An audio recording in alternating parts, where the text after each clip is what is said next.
On this episode of the Sports Opinions Podcast, Kevin Bowen, a Colts and Pacers reporter for 1070 The Fan in Indianapolis, joins the show as we talk a little Tiger Woods, Notre Dame Fighting Irish football, Pacers basketball, and Colts football. And fans, before we get started with the podcast, got to let you know about OvertimeHeroics.com, a great website where you can find awesome articles about sports, and you can also sign up for a forum where you could talk to other like-minded sports fans and give your sports opinions out there like you hear fans doing on this show. And without any further ado, let's cue the intro.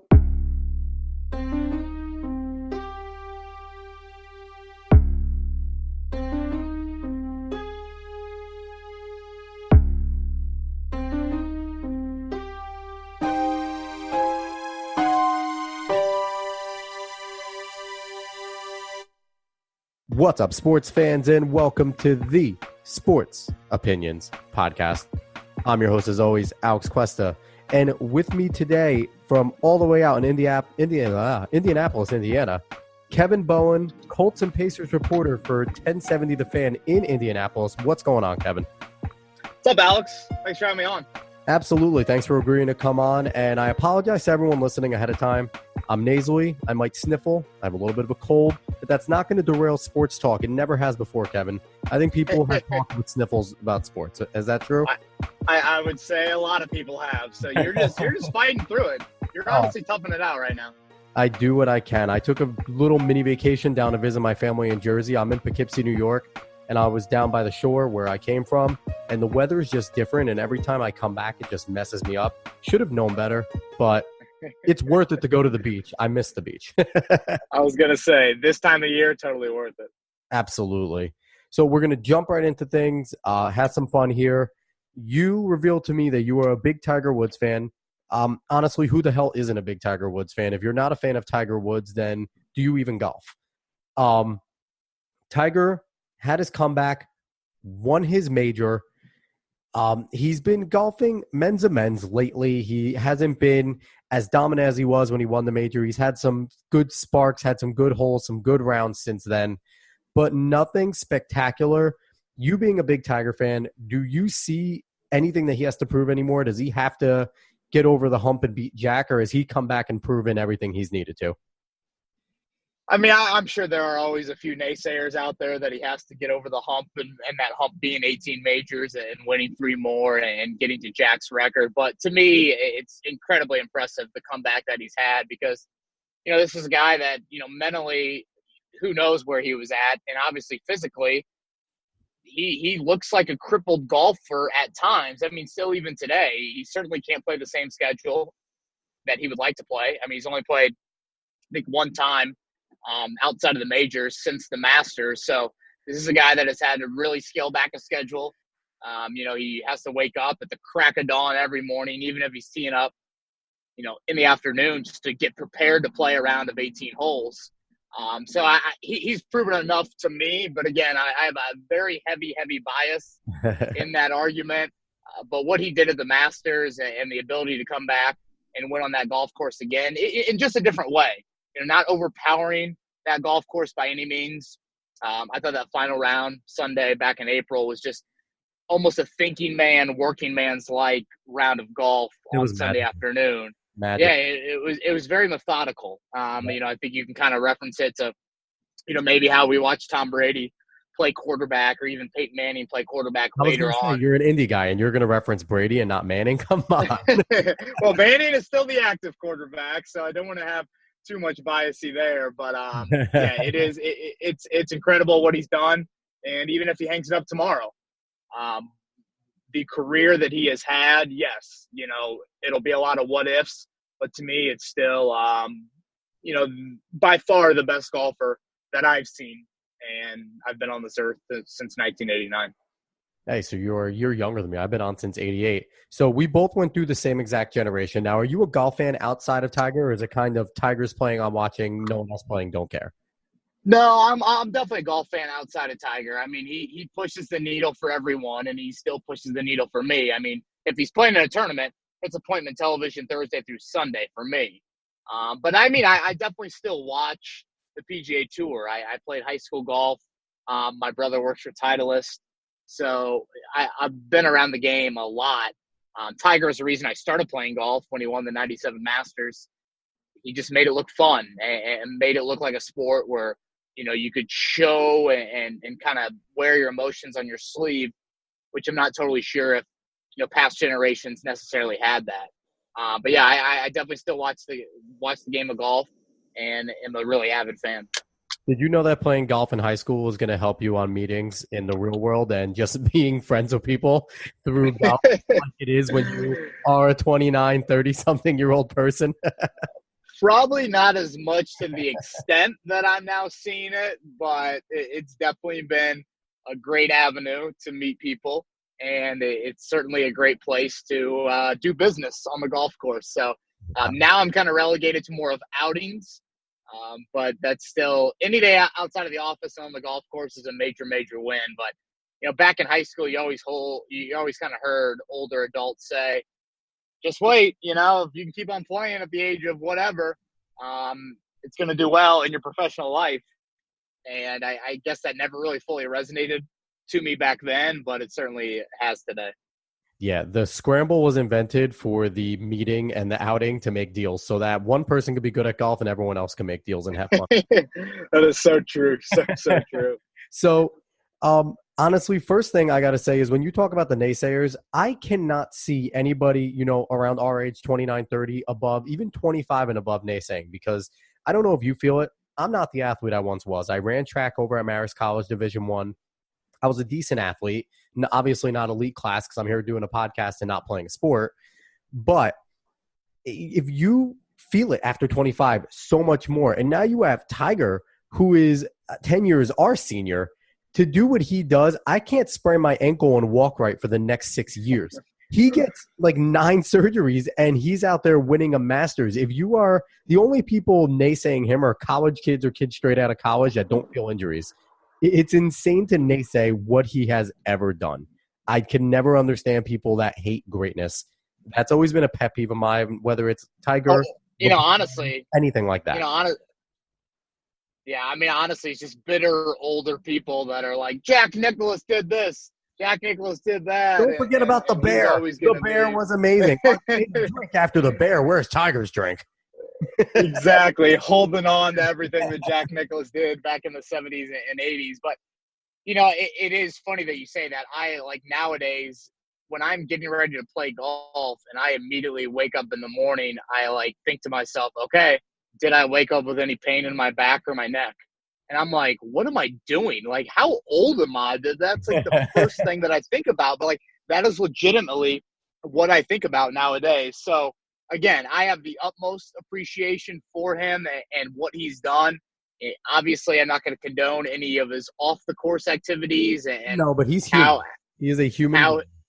He is a human being. How his marriage unraveled is squarely on his shoulders. But for what he's done for the game of golf, honestly, I think he's transcended his sport probably more so than any other athlete of all time outside of Jackie Robinson. And I know that might sound a bit hyperbole, but I really believe what he has done for the game of golf, it's unlike any other athlete has done for his or her respective sport outside of Jackie Robinson. You're probably right. And I have to add that when I wake up and I'm playing golf, it also crosses my mind, am I playing 9 today or 18? 9, no problem. 18, you got to mentally prepare.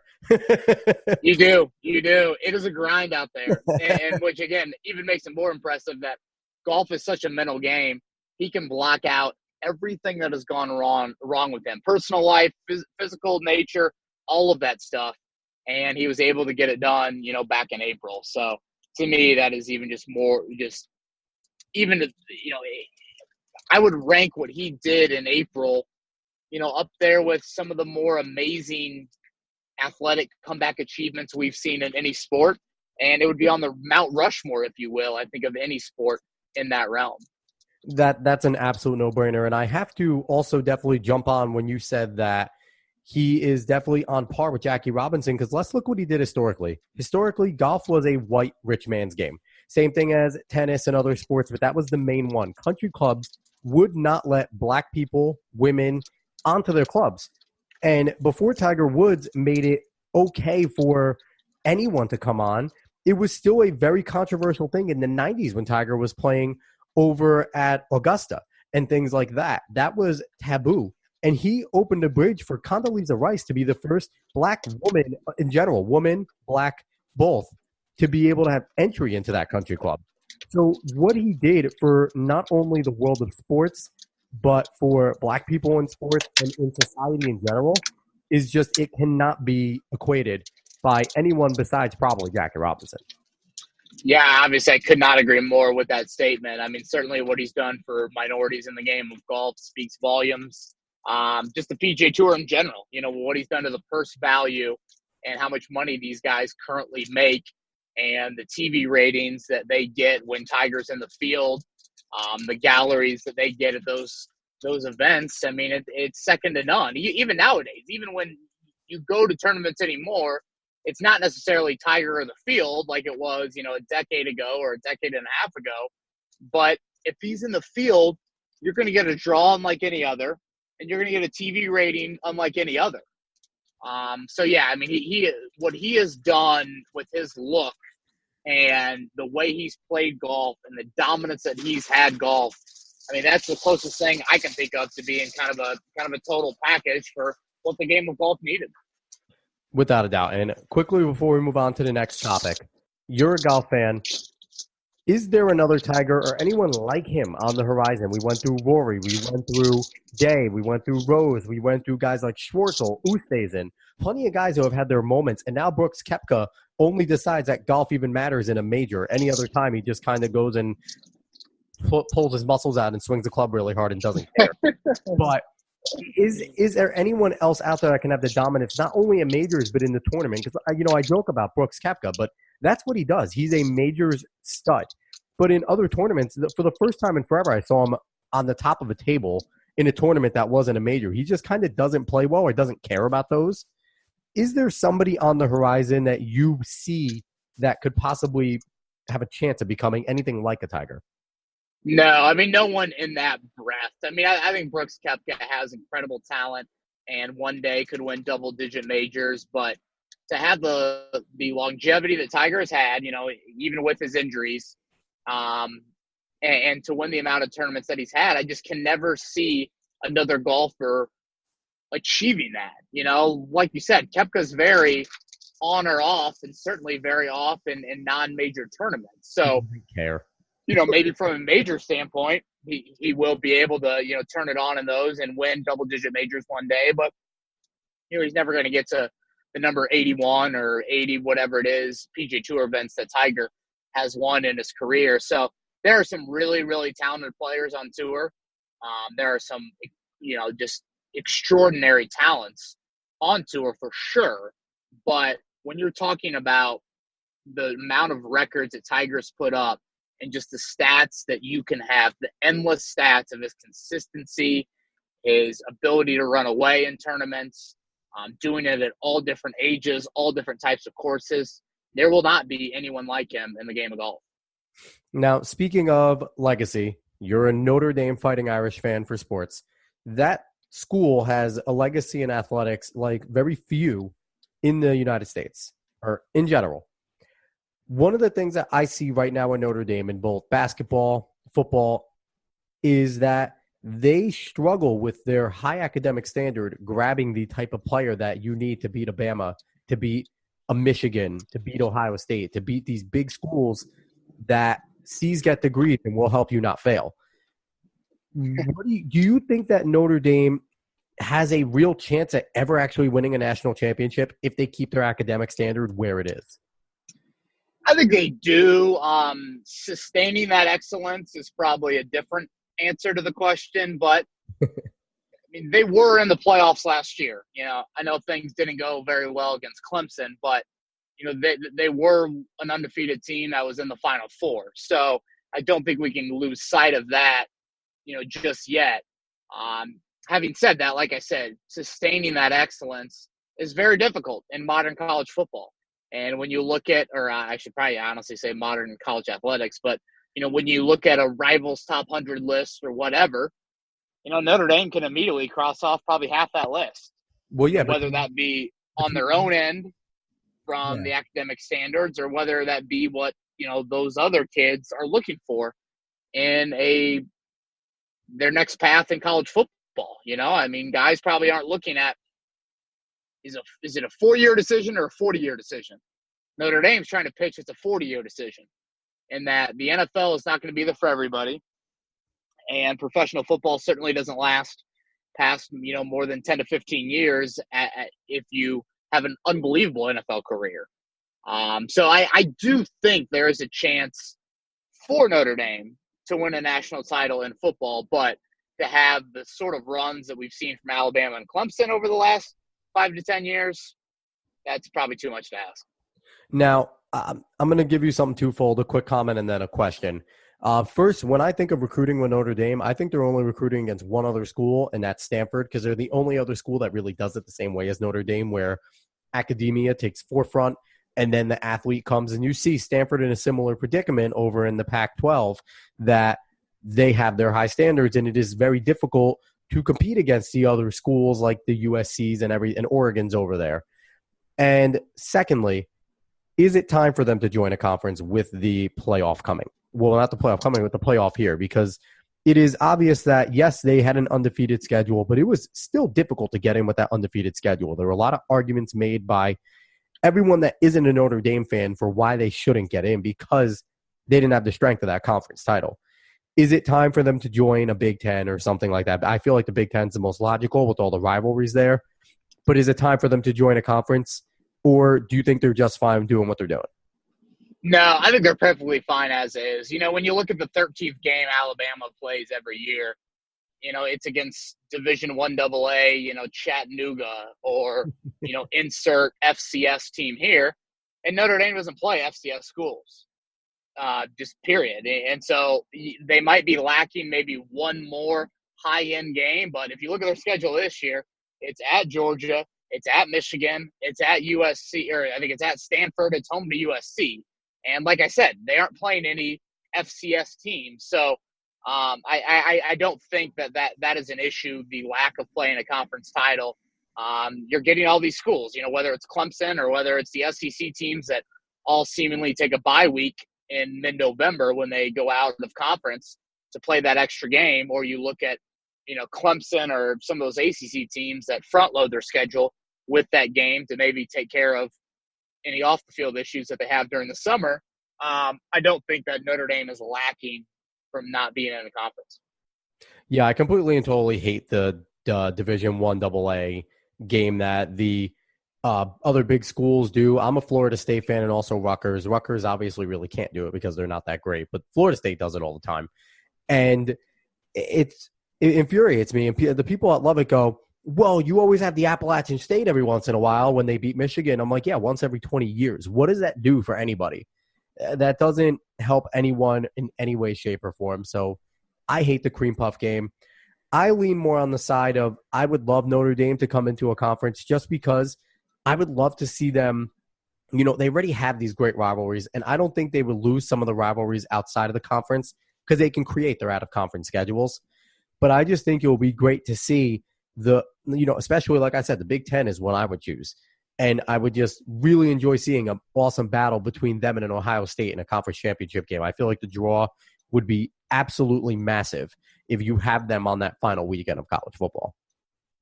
Yeah, I can totally hear your argument, but at the same time, Notre Dame has big rivalries with Navy and USC, and they love to play Stanford year in and year out.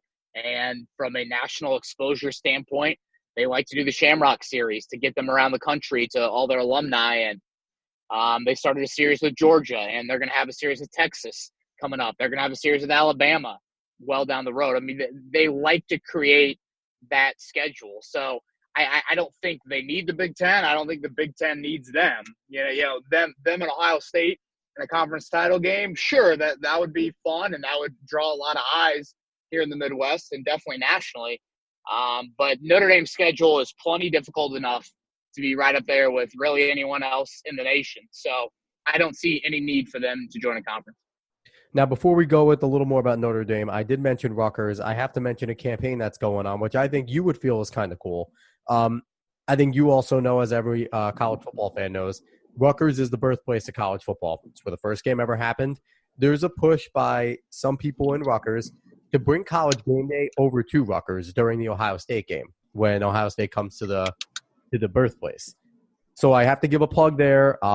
At RU Game Day 150, hashtag bring college game day to the birthplace. I'm hoping it's something you can get behind. It would be cool to have someone that's not a Rutgers person getting behind it, but I just think it would be pretty cool to get college game day over to the birthplace of college football. Can Rutgers keep it within 40? We're not talking about that, okay? Well, good luck with that. I'm not sure what the atmosphere in Piscataway would be.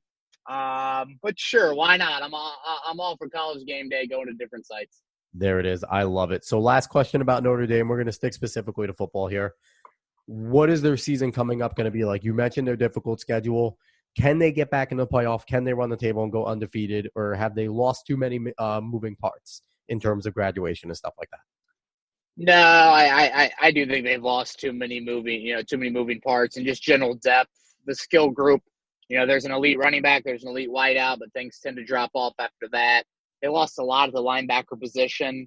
I like their defensive end group. I do think it's one of the better groups in college football, but defensive tackle-wise, a little worrisome there. I thought Ian Book had a really nice first year under center, and he's going to have to carry a heavy, heavy burden for them to make a run. And I mentioned the schedule. It's absolutely brutal. It's, probably one of the tougher road schedules in all of college football. And I think it's going to be very difficult. If you can go 11-1, maybe you can sneak into the back end of the playoff. But in all likelihood, I think they'll be watching the playoffs this year. That's unfortunate. And I feel like I want an expanded playoffs. I've been a proponent of that. I think 4 teams is too little, but I guess beggars shouldn't be choosers because we wanted a playoff. We got one now. We're still whining. We are moving on to the Pacers, one of the teams that you cover for 1070 to fan. And I have to right off the bat, your big signings, Malcolm Brogdon, you got him in a trade. You picked up Jeremy Lamb. You add these to Victor Oladipo coming back healthy soon. So that's basically like getting a new free agent because you lost him last year. You did lose Bogdanovich, which is a piece that hurt you, losing him. How do you feel about your free agency this year as a Pacers reporter? I think all in all, considering the market that you're in, I thought the Pacers had a pretty good summer. I would still like to see them move Domantas Sabonis or Miles Turner in a trade. I think that's vital to try and really push the ceiling a little bit higher, especially in the backcourt. Try to trade one of those guys for a wing or a guard. I think that would go a long way. And, trying to improve your talent as best you can, because reality of the situation is this: no one wants to come to the Indiana Pacers in free agency. Malcolm Brogdon, they don't grow on trees. We referenced Notre Dame earlier. Malcolm Brogdon and Victor Oladipo, 2 of the top 50 players in the NBA, they might be the only players in the top 50 of the NBA that would want to come to Indiana. Honestly, that's just kind of where you're at from a media culture standpoint and what the elite players in this league tend to go for. So that's why you had to give up some draft picks for Malcolm Brogdon and then ultimately sign him to the $85 million deal that you did. So I think that this is a team that, with Victor's Oladipo's kind of uncertainty with his injury, it's probably a bit of a bridge year. I think the high ceiling is winning a playoff series, but I think most likely it's you get into the back end of the Eastern Conference for the playoffs. And then next year, where you should not lose a lot, that's when you kind of realign things. And you've got a lot of guys that are in their prime with Oladipo getting back and getting fully healthy. Now, I got to ask you, because I've had some Cleveland guys on the show, and the same thing from the Midwest. I hear it coming from a lot of Midwest reporters, fans, etc.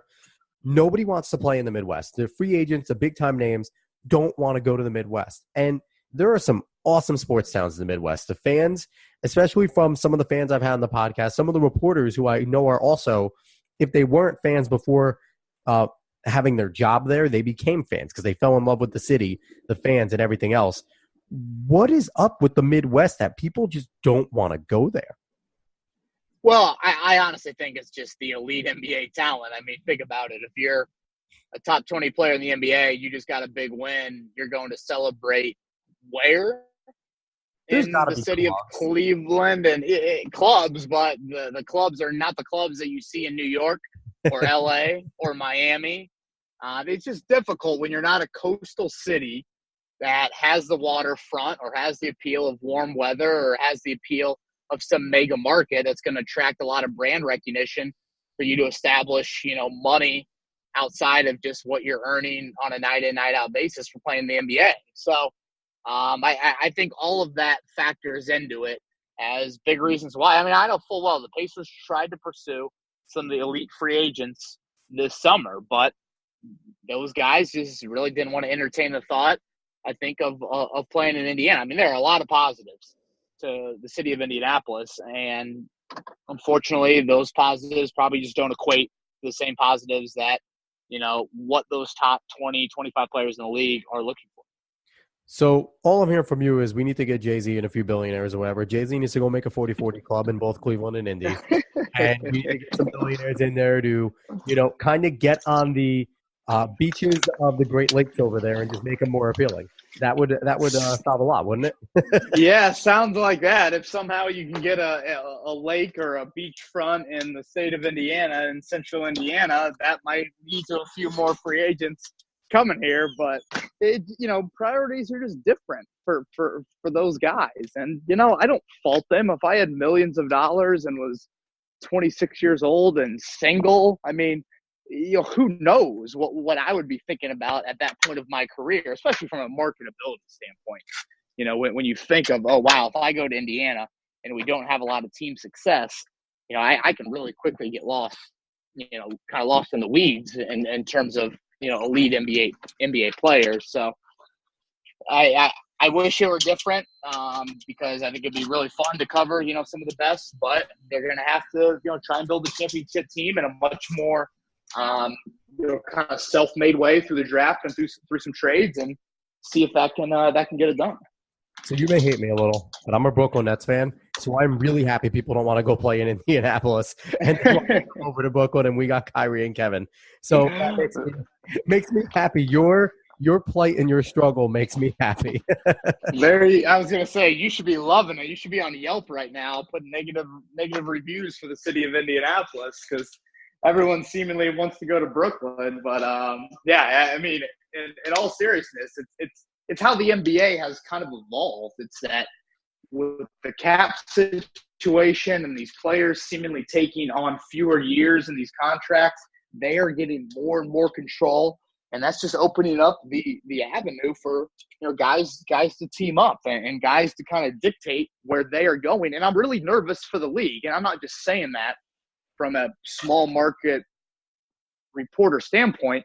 If guys are not re-signing with the teams that they were drafted by or have played with in several years, what does that do to some fan bases when there's such a churn and burn sort of aspect to the NBA where you're used to Kevin Durant wearing a Thunder jersey and a Warriors jersey and a Nets jersey? 20 years ago, that was never the case. Now, would it benefit them to go to something like, not baseball, basketball, but I'm going to talk about baseball in a second. Will it go to something like they do in baseball where if you're getting a young player and you call him up, you now have him on a deal for, I think it's like 4 years, and then they enter into arbitration and they can have an arbitration moment for like a year or so. I know it's a little complicated in baseball, but they have it in a way where these small market teams can have their homegrown superstars for maybe 5, 6, 7 years instead of them on a 3-4 year deal walk away. Would that benefit basketball and all the small market teams being able to hold on to their homegrown talent? Yeah, it is an interesting way to put it. I really don't think so too much. I mean, you look at Major League Baseball and how the contracts work there. I mean, those are just astronomical numbers, and seemingly every parent in the world should teach their kid to throw left-handed. But it's just it seems like with the AAU culture and the Team USA teams that start, even younger and younger, it's just really difficult, I think, for me to see a way where you totally avoid this. And I get it. Free agency is a right that these players earn.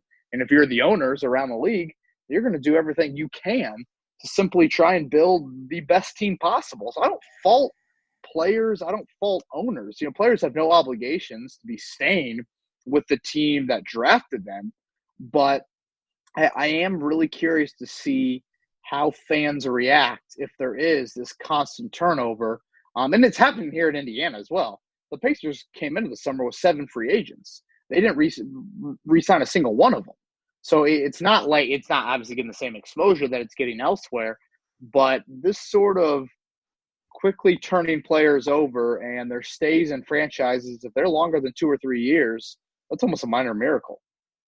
Yeah, there's already rumors of Antetokounmpo being on the way out of Milwaukee after what he's built there and possibly going to the Knicks, because everyone possibly goes to the Knicks and then they don't go.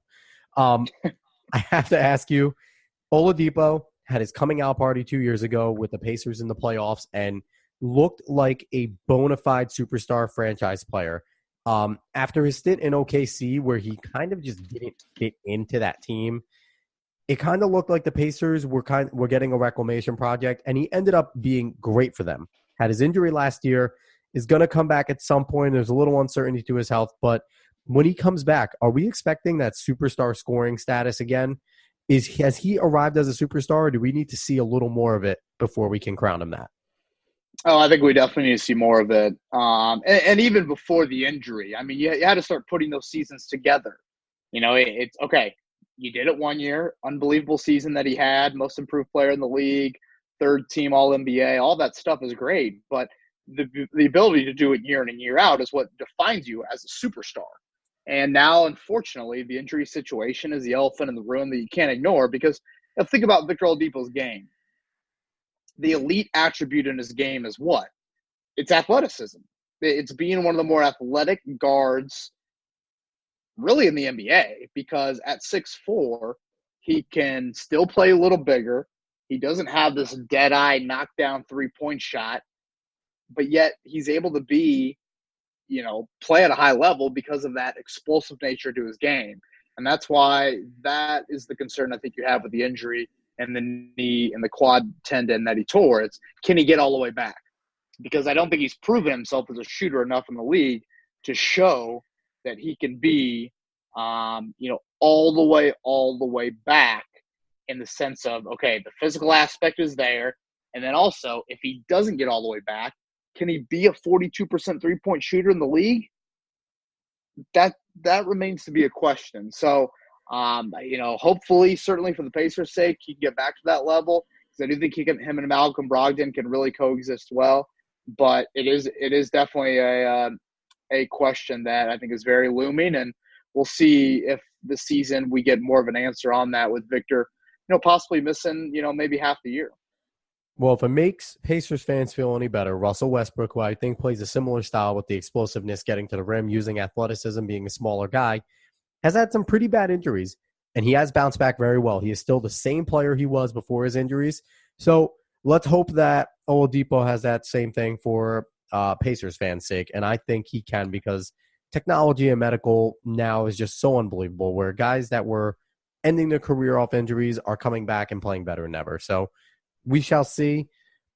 Speaking of guys who are coming back off of injury and looking like they're better than ever, Indianapolis Colts, Andrew Luck, what a year he had last year. He was fantastic, looked like the old Luck, even though he didn't have the exposure that he was used to getting when he was first coming in. He was awesome and should have been in MVP talks, I thought. Coming into this year, are there rumblings of potential championship runs with this football team? I think there definitely is. I think they are kind of the sexy pick, really, outside of this market.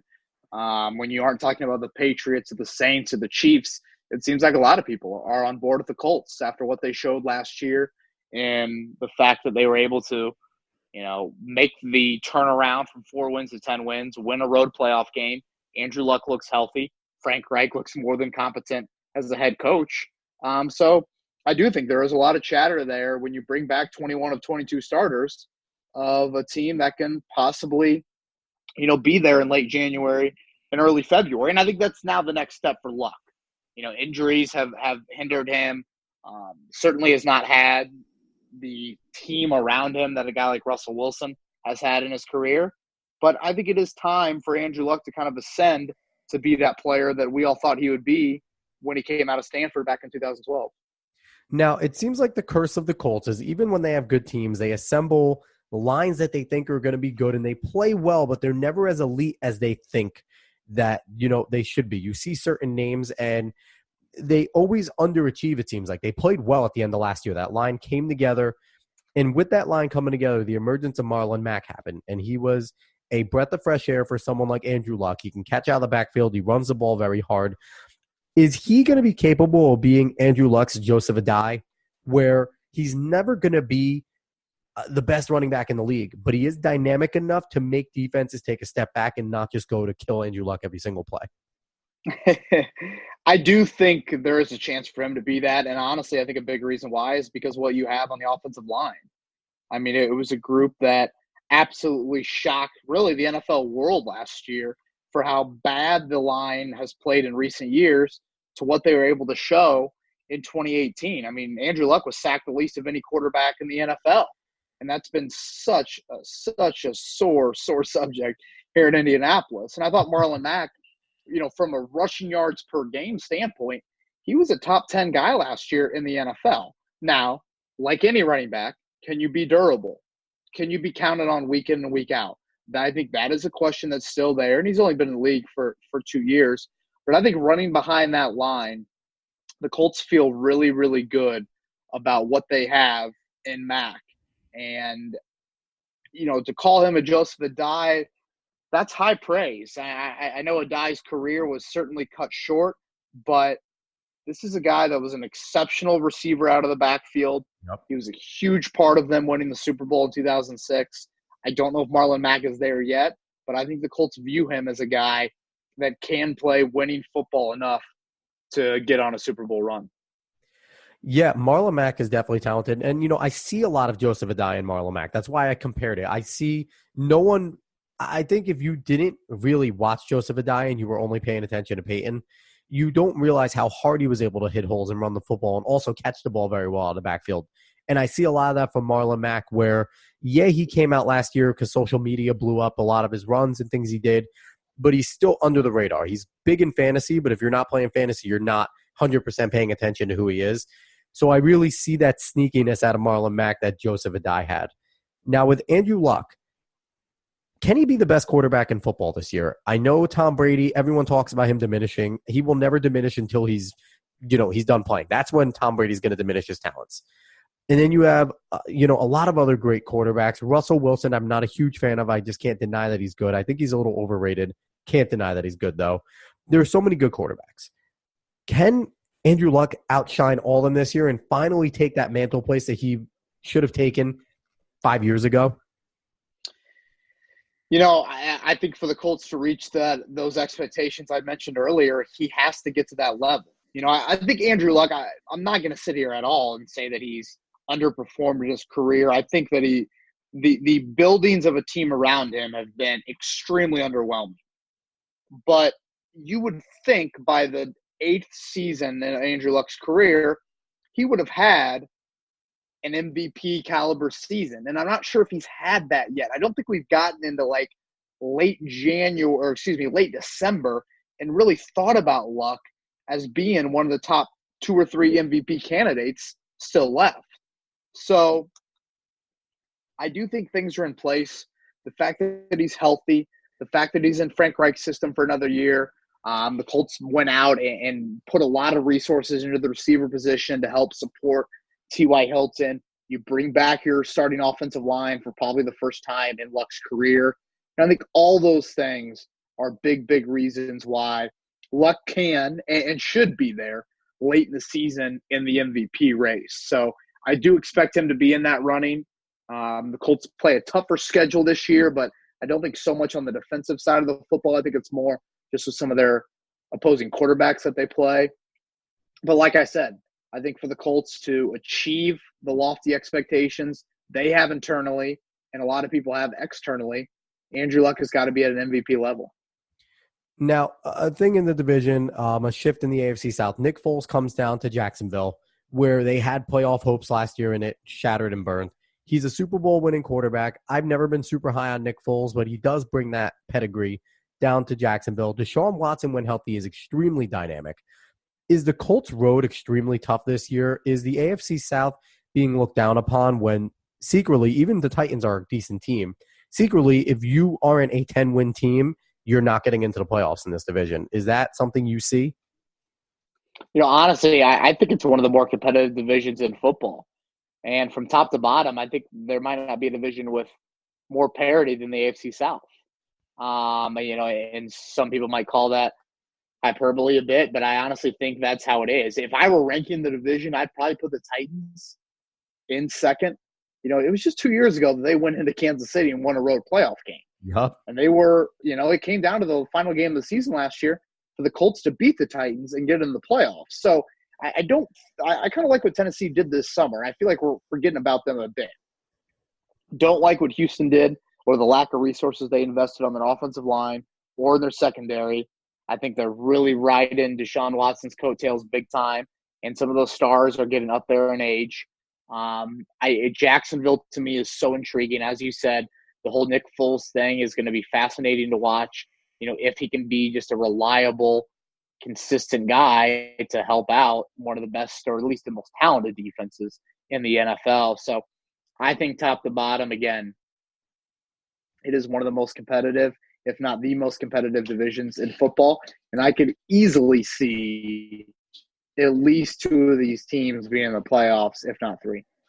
That would be pretty crazy if 3 teams make it, because that's rare, but I could definitely see it with how difficult the division is. All right, so before we go, I might put you in a little hot water, but you're a reporter. So you're neutral, you're a journalist.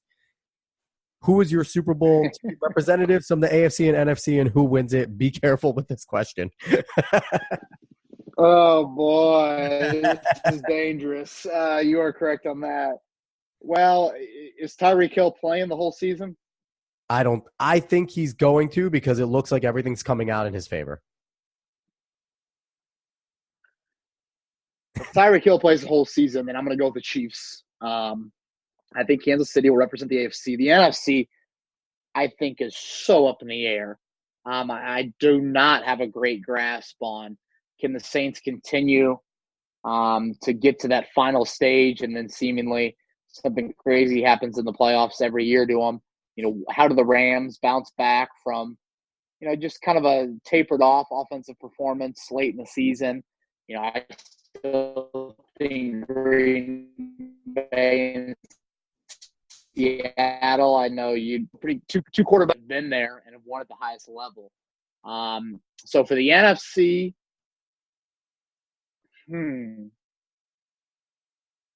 I don't think Chicago just yet. I'll go with Green Bay. Wow, Green Bay doing the bounce back.